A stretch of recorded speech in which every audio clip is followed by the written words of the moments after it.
பலகாரம் எல்லாம் ரொம்ப சுத்தமா இருக்கு. ஆமாங்க, இன்னைக்கு தாங்க கழுவி வச்சேன். இன்னைக்கு தாங்க சுட்டு வச்சேன்.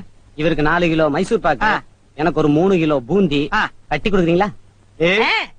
7 கிலோ. கொஞ்சம் இருங்க, நிறுத்தி தரேன். சரிங்க. புடிச்சுங்க.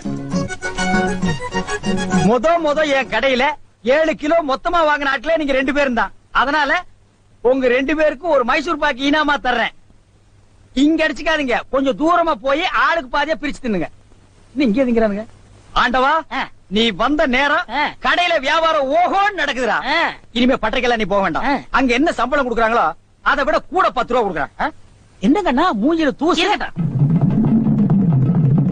ஆண்டவா, என்ன ஒரு கல்யாண கும்பலே திரண்டு வந்துட்டு இருக்கு. ஆமா, எல்லாம் நம்ம கடை தேடித்தான் வந்துட்டு இருக்காங்க. சரக்கு வேற நான் கம்மியா போட்டுனேன். ஐயோ, இன்னைக்கு கடையே காலியாக போகுது.